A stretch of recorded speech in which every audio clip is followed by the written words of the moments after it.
With Mandalorian and Grogu on the horizon and rumors that Ahsoka Season 2 is going to tie any loose ends together, what is the future of Star Wars on the small screen? And is this actually a good thing in disguise? Welcome to Star Wars Uplink, your place for everything Star Wars gaming, the TV shows, and the movies. Let's jump in. Just you reconsider playing that message for him. There has been a lot of talk recently about the future of Star Wars on the small screen. There have been some interesting details that we can weave together to maybe theorize a little bit about what could happen, what might happen, what we would like to happen. And I want to start off tangentially with some details here. I think the one that is most interesting for this discussion is a peek inside of what Disney is looking at when they're looking at Star Wars streaming specifically. From Andor, showrunner, creator, writer, director, Tony Gilroy says about Season 2. In Season 2, Disney said streaming is dead. We don't have the money we had before. So we fought hard about the money, but they never cleaned anything up. That freedom comes with responsibilities. So this is one piece of the structure that I think is quite interesting when we look at it. Of internally, Disney is looking at streaming and they're like, man, is dead. Right. This is going nowhere. Mm-hmm. That's unfortunate. Maybe. I don't know. So there's a lot of different pieces here. And I want to bring in Ahsoka and what we know about Ahsoka so far. There was a report a few months ago that Season 2 of Ahsoka will be entering production soon. I believe it started shooting in England this spring, so spring 2025. But that Ahsoka Season 2 is going to tie any loose ends and threads that they had to an end. Which seems impossible. That seems like with how many loose ends that they had in that show. That's a tall order. That is a tall order. But I do think it's interesting that we're seeing all of these things lead to this ultimate end goal, which is we will probably not see as many Star Wars TV shows as we have so far.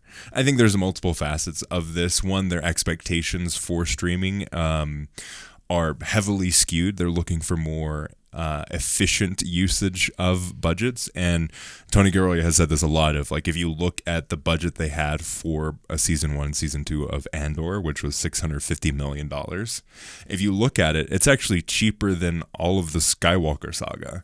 Like, the amount of money per minute of these shows is quite efficient. You're getting, he's like, we did 4 movies for $50 million a movie, which is a very low budget movie, and they did very well with that. And then you look at something like The Acolyte, which had the most expensive per minute of any of the streaming shows, and then how quickly they very definitively ended that show. They said, hey, very soon, I don't even know if the full show was out yet when they said, hey, this will not be renewed for a second season. Because the original rumors were, hey, this is going to be an ongoing long-form TV show like we've seen in the past. It was one of the first kind of Disney Star Wars shows that had like a legitimate writer's room and went kind of the more traditional route with how they created it behind the scenes. But I do think it's interesting. Do you think that this is the move that they should make, that they should step away from TV shows? Do you think this is going to happen? Oh gosh. I feel like that's a loaded question. In my perfect world, they would step away enough to know when they have a good creator, like on the job. Or I don't know, like when they have an actually good story to tell. I think that would be my hope, is that, like, yeah, let's learn from some of these lessons. Let's take what we know, that maybe something without a complete story just doesn't do well, or like, I don't know. I hope that they learn a lesson here, but I don't think they will. Yeah. So you're basically saying, hey, let's take a step back. Let's look at what worked, what didn't work, the creators that we have had, what has resonated with people, and let's wait for the time that we have a story to tell and a creator to make that story. Yeah. I think. I mean, they were pumping out some TV shows. Oh my gosh, yeah. It all started in like 2019, I believe, with maybe 2020. I think it was 2019 with The Mandalorian that really kicked open the doors. It was I remember the stories of it being like the most expensive TV show, blah, blah, blah. Look at how much money they're spending per episode. Interesting. That's interesting that that's what they were spinning it as. Well, up to that point, it had always been like, man, George Lucas had this idea for, which we will do an episode about, the long-rumored Star Wars Underworld TV show. And it was planning to be like they wanted like $500 billion or something like that to pull off what they wanted. And it was like 10 seasons or something like that. So they had like this, there was always this rumor of this big Star Wars thing that was going to be happening on the TV show side of things. And then The Mandalorian came out and it was like, bam, look, Star Wars is on the small screen. Can you believe it? Yeah. So now we have a bunch of different Star Wars shows that have done various different things to various levels of success. And I do think it's interesting that now that we've gotten all of this back catalog of Star Wars TV shows, the heights of which, in my opinion, are Andor seasons 1 and 2, the first season of The Mandalorian, Skeleton Crew, and then season 2 of Mandalorian. In that order, I would say that's my top 5 ranking. Nice. Then we get on to the shows that didn't necessarily have the strongest stories behind them.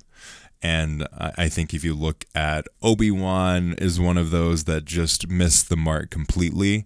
I think it had some interesting ideas. It just wasn't able to be, those ideas weren't fully expressed in the quality or the consistency or the caliber that we expect from a Star Wars TV show. A lot of the filmmaking aspects were just horrible. And I want to preface this. Conan O'Brien, I believe, has this quote that takes a lot of really talented people to make a terrible movie. So this isn't a, man, I hate all the people that did this Star Wars show. No, it takes a lot of really talented people doing really good jobs to make a terrible movie. It also takes a lot of really talented people doing great jobs to make a good movie. So there are just a lot of things that can influence that outside of the people specifically working on those movies on a day-to-day basis.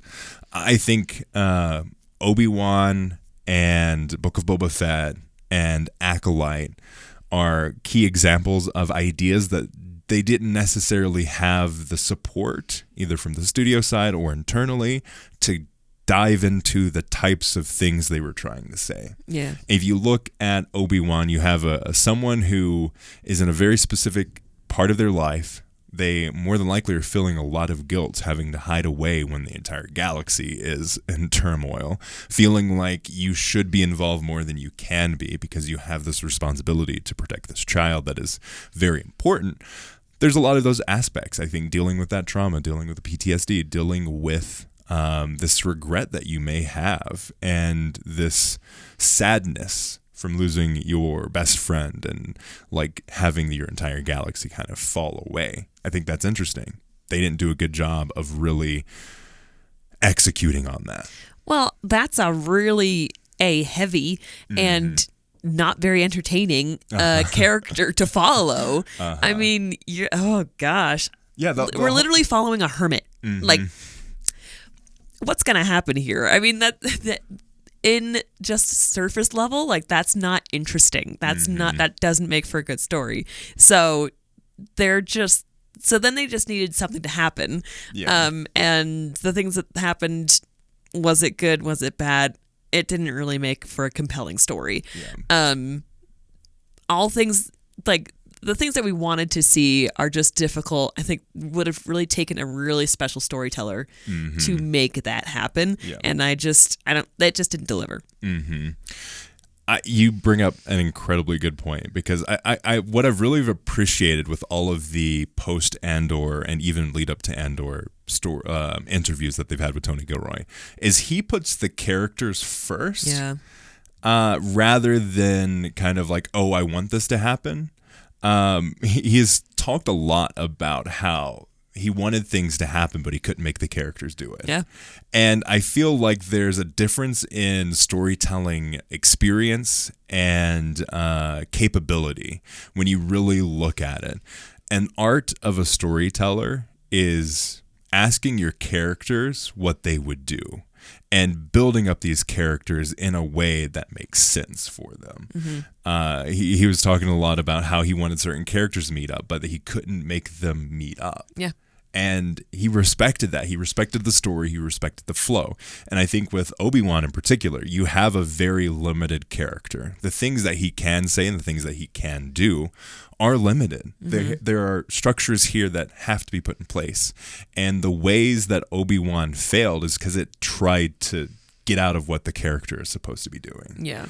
And I feel like that specific show could have been much better if they just embraced the hermit aspect. Yeah. And have him just be on Tatooine, influencing these things on Tatooine. Because there's a lot of stories that can happen there. You've got Mos Eisley, you've got the Hutts, you've got a lot of these kinds of things that could have happened. And instead they just tried to force these character moments that didn't make sense for the character. And I feel like Acolyte had some good potential with its ideas. It just didn't, one, have the time necessary to develop them. And also, they didn't have the maturity of storytelling to pull off what they were trying to say.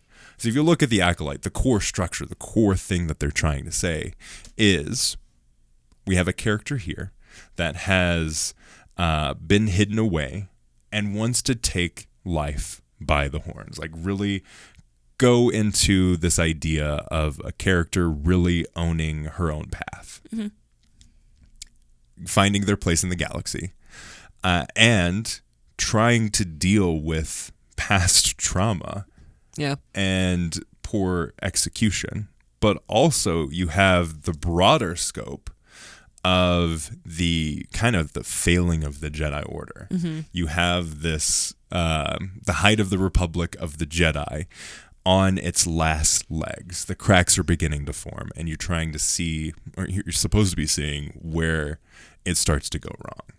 You have this hubris, this pride from the Jedi Order, making mistakes because of that, and then feeling the repercussions of those actions. Mm-hmm. And I feel like May as a character, Osha as a character, should have just been one character. Yeah. And I think they tried to do all of these very cliche kind of things in a galaxy, in a story that didn't support those things. Yeah. That one was a tricky one. But it did feel kind of cluttered mm-hmm. with characters. Yeah.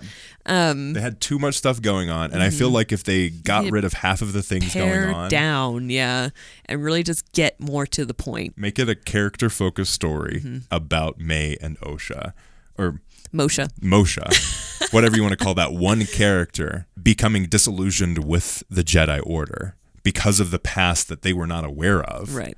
And then also coming to terms with that, and then having this much deeper connection around this like enemies to lovers type thing that mm-hmm. they clearly wanted to do but could not accomplish in the story that they had put it in. Yeah.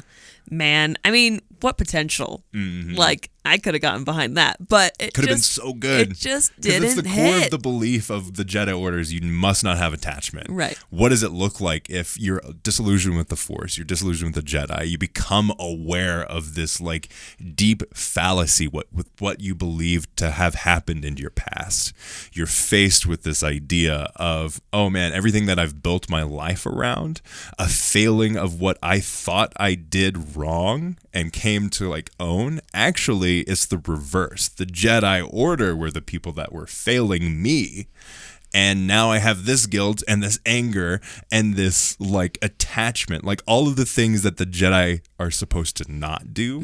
You're now faced with the idea that the Jedi Order are not perfect beings, and you have punished yourself because you are also not perfect. And then dive into this aspect of Khmer and Moshe and having all of these emotions that you're not supposed to have come to fruition. That I think could have been the core and was trying to be the core, but it was put into a very, very strong character-rich setting. But all of the characters were too strong, and they were pulling the main story away from what it should have been. Yeah. And then you have Book Boba Fett, which is a really interesting idea for a story that was poorly executed. Again, good ideas, poor execution, not enough support from the storytelling aspect of supporting the characters where they're at. Yeah. And I think Boba Fett, in that role of having been trained his entire life to be an assassin, someone that is a tool, what does it look like for him to try to become better? To grow into this position and try to make his personal growth and external growth, make a community, try to make something better when everything you've been trained and built for is the antithesis of that. Yeah. Which, I mean, would have been or could have been really, really good. I think we all had high hopes for it. But then I think Disney also kind of had other like motives because of course they shoved Mandalorian into it, and so yeah, I think it was one of those like they weren't listening to the character. Also, to achieve the seeing him become the kingpin around here, that would have taken a lot of time. And there's not something that can be achieved in. Realistically, he had 5 episodes. Yeah. Because the last 3 episodes were Mandalorian focused. So when you only have like a limited run show that's like 25 to 35 minutes an episode, you don't have enough time to get into what they really wanted to do. And I think that's the story here about like the overall view of Disney Star Wars on the small screen is they have good ideas, poor execution. And there's this expectation that is unrealistic for them to be successful.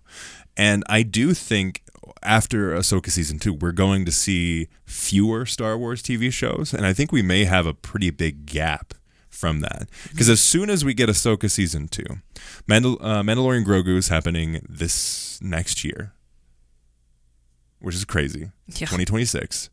Ahsoka Season 2 is more than likely to be expected in 2026 as well, maybe 2027 or late 2026 going into 2027. Yeah.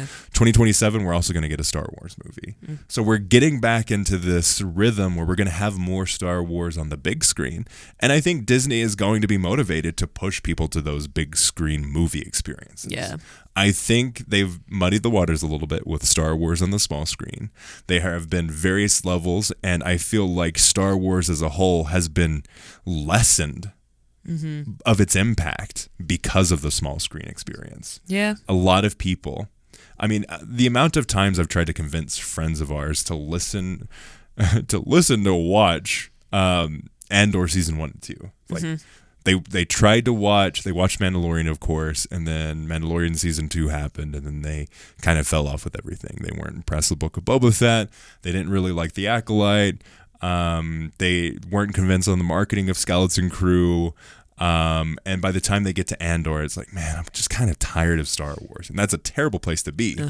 But it is something that is happening. And now with season 2, I feel like people are looking at Star Wars differently now. They're like, okay, interesting. I do think Mandalorian Grogu is the wrong movie to introduce Star Wars on the big screen too. But hopefully that's good. I don't have high expectations. We'll see. I think it might be the wrong one for seasoned Star Wars fans. Convince people to come back. Right. It's like, oh, hey, look, you know that thing you liked way back when? How about we just turn it into a movie? Yeah. Does that sound good? It's definitely a move for, like, either newer audiences or younger audiences. I don't know. It's one of those. We're just gonna have to watch and find out and just see how that goes. But yeah, it definitely does seem like TV shows have kind of run their course through Disney Plus right now and all that. Yeah. So now they're going to try and swing the pendulum back over to movies. And we'll see. I think the sweet spot's always going to be right in the middle. Like we're getting some movies and some TV shows. I think there should be a balance. I think the strength of the TV shows versus the movies, like we have the big blockbuster galaxy-wide changes that you can have on the big screen that you can't necessarily have on the small screen because you're not guaranteed a large audience on those. So I think there's aspects of that are beneficial, but I also think there are some good aspects of having. I think what should happen, and this is my opinion, this is what I would love to see, is I think they should commit to a longer running show, have that show, have it be its own little area, not necessarily connect to everything else. Right. Because I feel like the thing that they messed up with, especially going into Mandalorian and Grogu, is a lot of people did not watch the Book of Boba Fett that watched Mandalorian Season 2. A lot of the people that watch the Mandalorian Grogu movie aren't going to have watched Mandalorian Season 3. Right. So it's kind of a reboot of this experience. And I think having Ahsoka introduce Thrawn, introduce a lot of the things that we would expect to impact the Mandoverse time period, I think is a bad move. I don't think that's what people were really frustrated with Marvel of like, man, I have to watch all the Marvel movies and then I have to watch all the Marvel TV shows to really understand what's going on. Even then, I may not have picked up on all the things that I should have to be an informed viewer. Star Wars has a really bad knack, especially in the Mandoverse time period, especially under Dave Filoni and Jon Favreau, of expecting you to have watched everything else. Yeah. And it's resting on the universe rather than the story of the contained piece of art. Yeah. And I do think that they should step away from the TV shows and the movies directly influencing each other. I think we should have a Skeleton Crew type show where it's like set maybe in the same galaxy and you can kind of see pictures and pieces of things that have happened in the movies and vice versa. But I don't think you should be directly influencing one media to another type of media. Well, I think that's kind of the beauty of the small screen. Like there's the big screen and there's the small screen. And I think the small screen should just be for the smaller, air quotes, stories that should be told. And like it's more, I don't know if I want to say it's experimental, but it's a lot smaller. You can tell you can introduce new characters. Right. The Mandalorian Grogu. We're new characters. New characters to Star Wars, which is crazy. Now it's built on this big piece. Yep. And I do think that they should be focused more on that.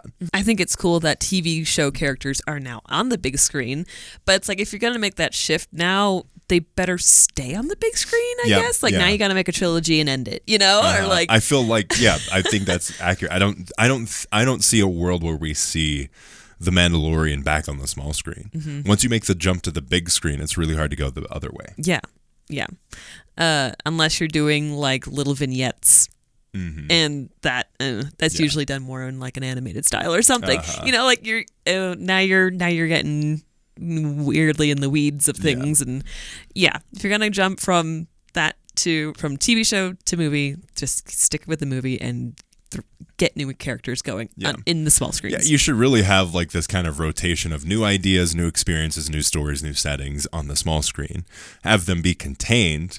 And then really start to build that kind of catalog of new stories and like introduce new ideas, new experiences, like have this self-contained universe on the small screen that is influenced by and has influence over, but not directly connected to the larger experiences on the big screen. Yeah.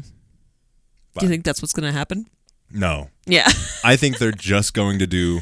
I think it's going to be this kind of flip-flop thing of they're going to they're going to do these movies and then focus on the movies, and then maybe someone's going to have an idea for a TV show, and then they'll go that way for a little bit, and then they'll go back to the movies. They'll chase where the money's at. Yeah.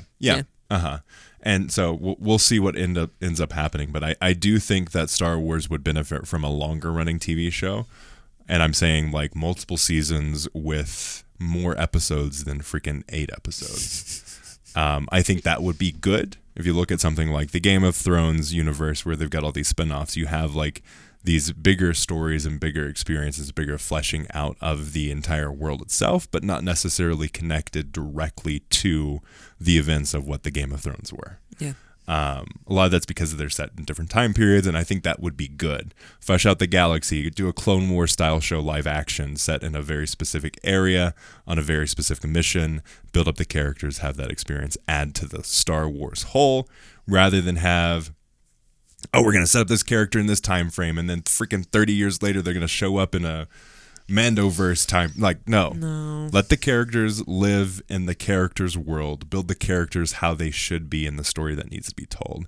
And I think starting from this idea of, I have a story to tell, and then I'm going to flesh it out. Yep. I think that should be the motivation, rather than like, I really want to watch a show with Obi-Wan, but Obi-Wan in that specific time period doesn't have a story to tell. So don't do a story if the characters don't have a story to be told. Yep. Let us know your thoughts in the comments below if you're watching this on YouTube, or contact uplinkpodcast.com. Would love to hear your thoughts on this idea of the way that Star Wars is being made and showcased to us is changing. Love to hear that. Let us know. As always, thank you for listening, and may the Force be with you.